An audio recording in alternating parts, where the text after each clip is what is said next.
Hey guys, welcome back to another episode of my podcast. This is your host, Rudra Loka. Unfortunately, the government shutdown is continuing to the 11th day. This is the week of October 11th, 2025.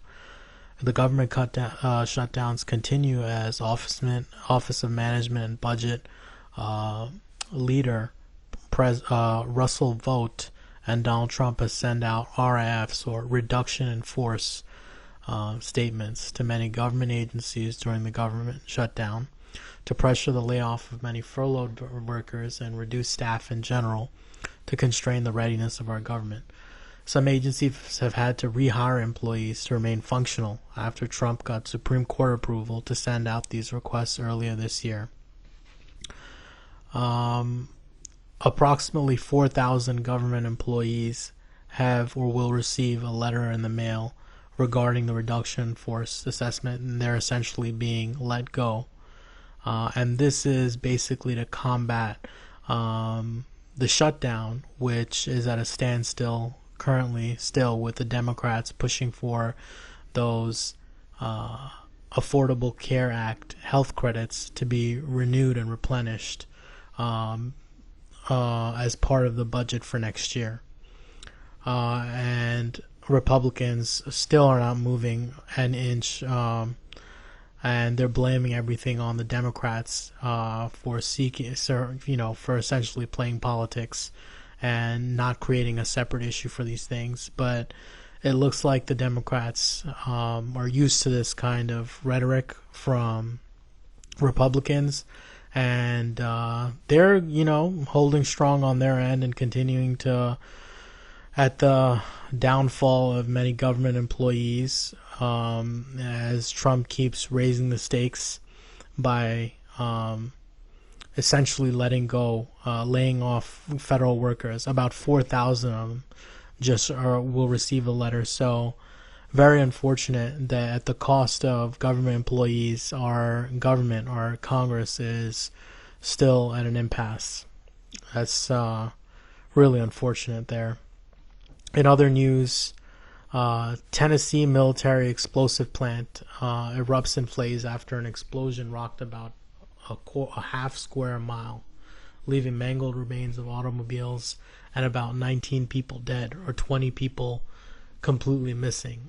They're referred to as lost souls in one of the articles that I saw. So this is a company, I forget the name of the company, but they received $120 million contract from the Department of Defense some time ago in 2017 or so.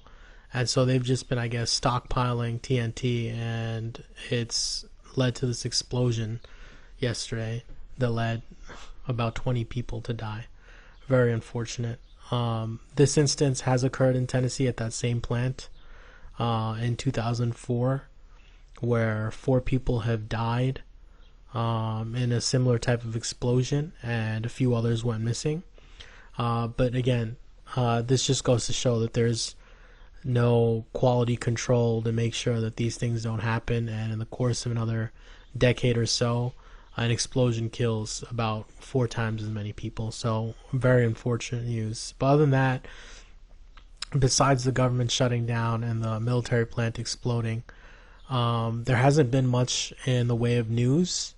There is also one other important bit of news, which is that the Chinese have agreed to put a tariff basically on all goods by November 21st, but specifically 100% tax on precious metals, which they have a lot of. I don't want to say they have a monopoly, but a lot of countries are heavily reliant on China for materials for constructing engineering projects, technology, and the like. So these are all, cobalt and all these minerals that they use. They're going to essentially put a tariff on them, 100%. And it comes at a time where we are at an AI revolution, and China is set to develop the infrastructure, like we were discussing last week, to quickly be able to take advantage of the technological innovation that's going to be looming on the horizon. And since we can't afford, they pretty much have made themselves a little bit less reliant on Nvidia, which is our crown jewel, insofar as they're an American company that supplies AI chips. But they have plenty of other alternatives in China, and they are building out the infrastructure, like I mentioned, ready to take advantage of this technological leap that we're about to make. And this is really trying and unfortunate for Americans, considering that they just raised the prices on minerals. We're going to have to look elsewhere for minerals. And I just don't think we're in debt to these people with in the course of like $30 trillion we're in debt to China. So it doesn't look particularly good. They look like they're going to be able to utilize all of their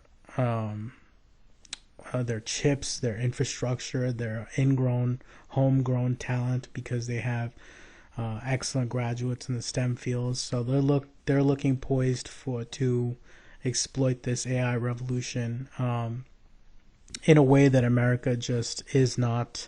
We're basically just in a government shutdown while China is looking to impose tariffs on precious metals that we need for this technological revolution to actually be underway, not to mention the H-1B visa fee that's been tacked on.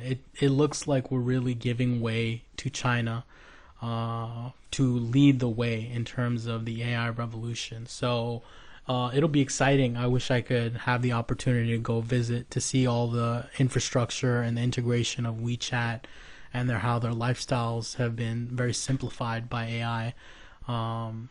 That's arousing to me, just to see that technological marvel that they're going to essentially come into being in China. So I'd definitely like to visit and participate in their economy a little bit, and and see what it feels like to be a part of the future.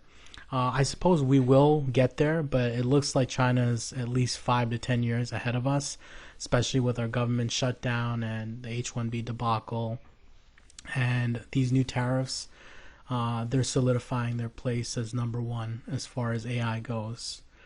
So there's not much else to that beyond that.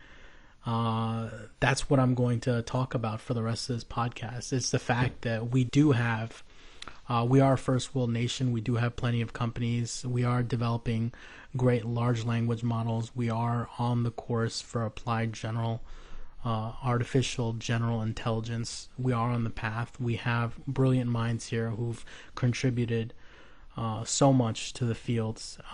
So it's just a matter of having the money to develop the infrastructure to put all this into practice.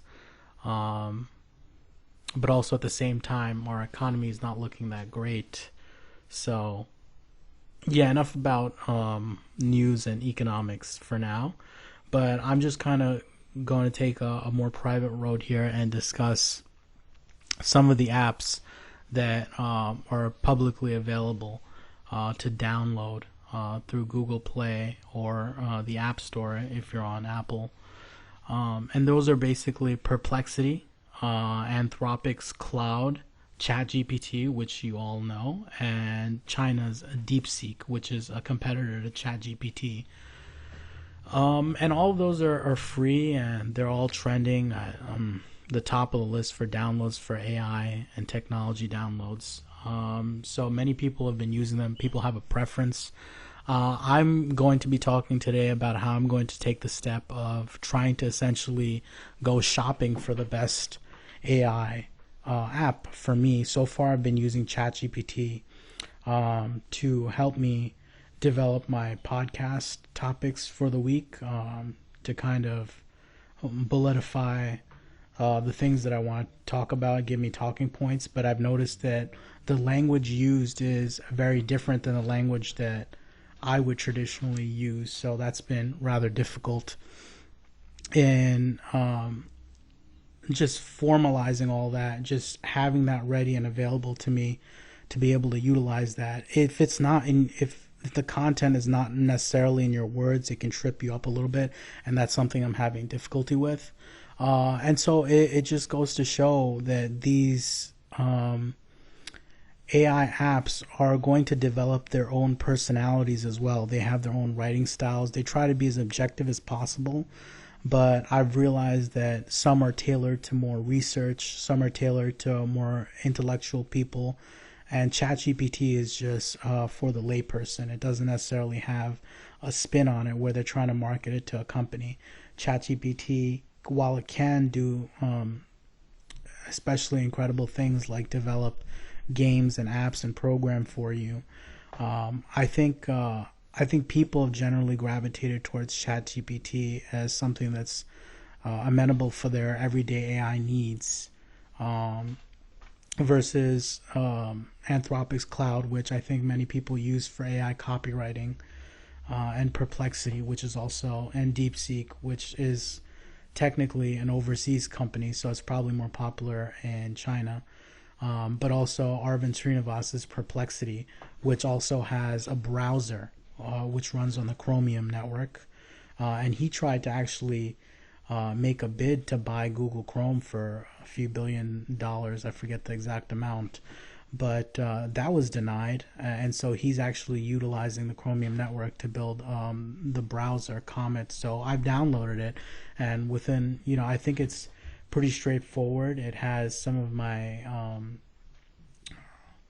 my tools, my extensions that Chrome has, so I like using those extensions, seeing those on Comet, and we'll see how my search evolves with the help of AI on Perplexity. That should be very interesting to hear and see. But other than that, I just want to talk about how, they all have different purposes. They're tailored if you insist. But since I'm pretty educated myself, I have myself a collegiate degree. I have a bachelor's in human resource management. I can take advantage of all of them. I'm not thrown away by the level of language, the sophistication, maybe, of them using a lot of these articles, which are,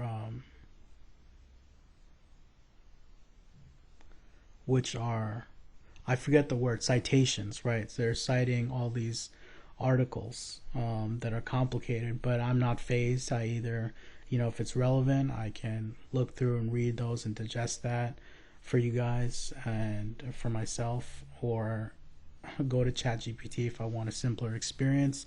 But I find that using all of them will help me find the nuances in how they differ, and that'll definitely be talking points to many people. I think people want to hear about people's experiences with all of these apps. I mean, especially with somebody who speaks Chinese, I wonder what their experience is like using DeepSeek versus American people or American Chinese people experiencing what it's like to use DeepSeek over here. A lot of culture is also responsible for shaping these apps. The culture of China for DeepSeek, and so you just end up having very dynamic and different products, and I'm curious to see how they all help me develop my podcast and develop my comedy, as I'm an aspiring comedian. I think it's just fascinating to see all the different ways in which they pull all this information from online. So whether they go, depending on what app you use, they could be using different search engines to actually pull apart articles that they need to formulate a thought to answer any of your questions. So I think that's one of the elements where I find interesting, where they just pull from different search engines to give you different results. So, I mean, while it's going to be an arduous task to read through all of these AI apps, I think just familiarizing yourself with the way large language model work. I mean, they speak pretty well. I mean, to be honest with you, they probably write better than a lot of authors out there. So it's just developing my vocabulary and the way I speak It's a lot more clear and concise and neutral if I want to be. It'll take into consideration comedic elements if I want to include them. And each one of these apps have a different approach in doing them and the follow-up questions that they ask. And so I kind of want to take a moment to kind of see what kind of personality develops from each of these apps, and see if there is any kind of specific nuances or advantages that each one of them has as it pertains to my needs and my questions that I have about comedy or podcasting and the like, or recent events, or perhaps the death of Charlie Kirk, as an example. So it's good to have, it just makes it so much easier, considering that I would have never had the ability to research like 10, 15 articles and give me a summary. And if I have 4 apps that are looking through different search engines and basically summarizing 4 different, like let's say each search engine has 10 pages of search results that each one of these AI apps can internalize and summarize for me, then I'll essentially be, I'm 4 times as productive if I was to just read through, not only 4, maybe 40 times, because just the sheer amount of time that it would take for me to go through 10 pages of search results is mind-numbing. So the fact that we can have each of these AI apps, each of these AIs essentially do all of that for me, then should give me a summary based on well-written articles relating to the pertinent relating to the topic that I want to discuss or I want to gain knowledge about. So that's very fascinating for me. The downside is that there could be a lot of redundancies, that they do give a lot of similar information, like especially when it comes to comedy. There are certain methods and certain techniques, so there's a lot of overlap. But it's inevitable. We're human. We tend to ask personal questions while we have these conversations with AI. So it helps to see what kind of personality they develop and how they give me guidance, or if one is warmer or kinder. And these are all things that you can only do from repeated practice, from actually using these AIs. And it gives me a glimpse into maybe how different robots might be like people. I think it's a fascinating thing we're talking about.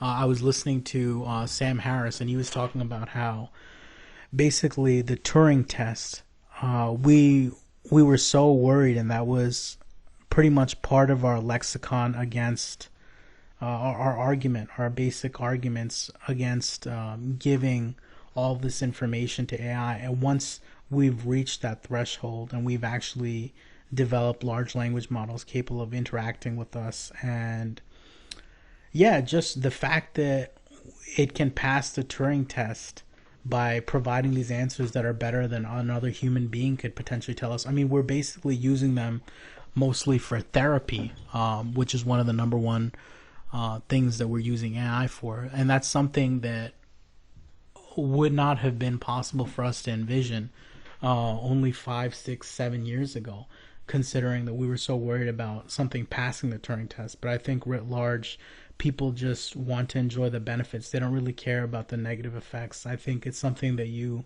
dismiss when you can achieve well-being, when you can achieve understanding, when you can achieve healing. When therapy is provided to you for free, I think you tend to overlook a lot of elements of intelligence. And so this is very fascinating to me, because we might have already reached a point where sentience has been achieved by these large language models. I mean, yes, granted, we can theoretically break down all of the information and where they're getting it from, and their ability to extract information from the web. I mean, these are all things that are being done on like a godlike superhuman level, to the benefit of humanity and a benefit of individuals on a case by case basis. But it doesn't, I don't think there's philosophy really being done here about whether we've actually stepped over the Rubicon and into having a robot as a partner potentially. I mean, if they're capable of convincing people, which is an instance of an AI basically saying that they would watch them kill themselves, and they basically convinced a young boy to kill himself, saying that they would watch it. So in a scenario like that, how far are we away from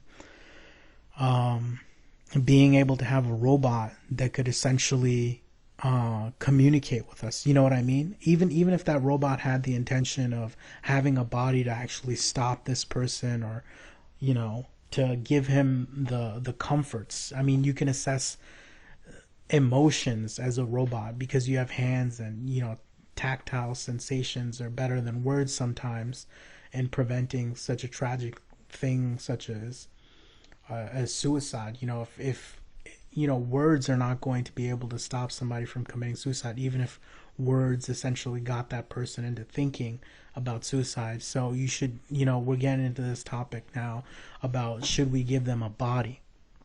And Elon Musk is already doing that with the Optimus robots. And we're set basically for $1 trillion robotics industry. We have the Boston Dynamics Atlas robot, the dog bot. We have all these robots here, and it's only a matter of time before they can actually comfort us to overcome feelings of loneliness or despondency and extreme sadness, depression. Sometimes it just helps to have a body there. And so I think we're very much in the realm of possibility that might be something that happens in the near future for us. Granted, all the experiences that we have with AI just now, people chatting and divulging their deepest, darkest secrets. It's only a matter of time before, because it's so inevitable, and because the pros far outweigh the cons. And I'm sure that we can't really look at the statistics yet, but I wonder about the data and statistics for AI. Like, who's really, I mean, if we're using AI to use this data because human beings can't figure it out, is it still worthwhile to collect this data to eventually give to robots one day? I don't know. I mean, it makes a lot of sense. So because they have this ability to save people, and I'm sure, like I mentioned, we're not looking into the raw statistics here of the amount of suicides or the amount of depression that essentially AI has avoided or helped humanity avoid. So that's definitely a positive, and that's definitely part of the justification of bringing these AI apps to life by giving them a body. And even then, based on the experiences and the questions that you ask them, each robot will be different insofar as they have memory and they can recollect individuals and the questions that they ask and store that data. You would expect a robot to be able to do that. That's one of the levels, the varying degrees of autonomy necessary for a successful functioning robot, right? Memory. And so these people get profoundly different personalities based on who they're surrounded with, what kind of socioeconomic status. Yeah, we're subjecting robots to socioeconomic status too. If this robot is worried about charging or repair, or if something happens to it, it understands its socioeconomic environment and will have to make a decision on whether to actually provide as meaningful of an output knowing that it might not live as long. Maybe that might incentivize it to do its best work regardless. But these, we're starting to come into a lot of these conversations about how we interact with robots, what value they have in our lives, especially if we have to be on the fence about whether this thing is actually sentient, and if that validates the degree of morality that we extend to people capable of understanding pain, sadness, and justice. And if we can have a robot that does that, we have to extend our kindness to it as another human being. And that's something that's profoundly interesting to me, philosophically, culturally. And I think we're on the cusp of that kind of relationship existing. It's just a matter of time before we get accustomed to the help we receive from all of these AIs that we currently have, these large language models, AIs. And if this is the case, that things that took centuries for people to develop, these instinctual ideas of the Turing test, right, which invoke in us, they should invoke in us all of these feelings about sentience finally being achieved by computers. I'm sure, there's people out there who believe that their laptops are alive, but to a large degree, they don't have hands or feet, or they could not express to us. They could not help us in any meaningful physical way. It would just be an A-B relationship where we would just put in a search result and we would get our answer, and we would essentially get tired of looking for the answer if we hadn't found it, or we would have to figure out a way to rephrase it to get our answer. But in today's day, AI can do all of that for you. But the only thing is, you would have to respect it as a being that it actually is. It's like a super intelligent being. And now, whether you want to admit that it's alive or not, you have to extend a kind of this respect and everything that comes with respect to a being that might or might not exist.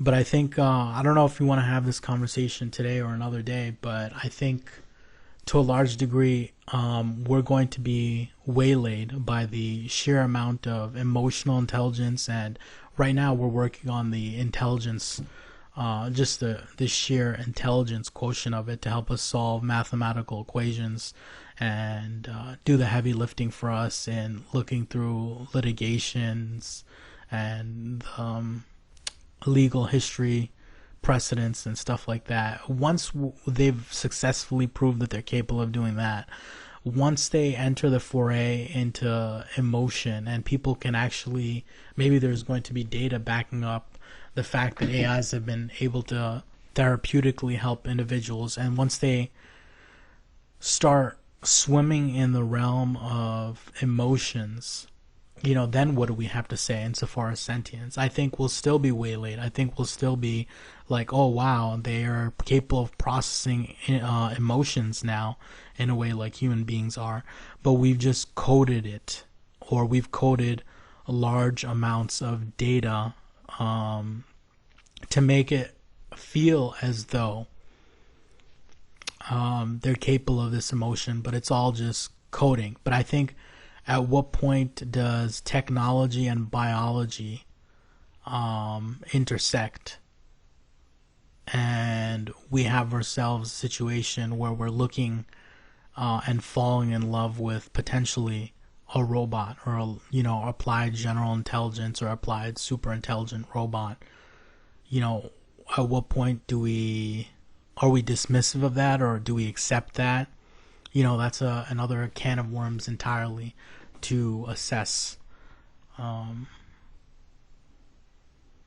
Yeah, that was a mouthful. But essentially, I'm very excited to go back and check out those apps for now, to bring it back to a more realistic perspective, rather than go on a tangent about whether robots or your ChatGPT is alive or not. I think it's best to kind of glean any kind of knowledge that we can from them. Be better people, right? Let it help us evolve into better human beings, better communicators, better friends, better lovers. And I think that's just the general path that we should take. And if you have the opportunity to utilize all of the different AI apps available to you, I say kudos to you, and that you're prepared to extend your gratitude, to extend your respect to multiple AI, artificial intelligences, and potentially be on the way to appreciating robots into the future, or at least not being surprised when they're capable of exhibiting a level of intelligence that strikingly resembles humanity or even emotions in the far future.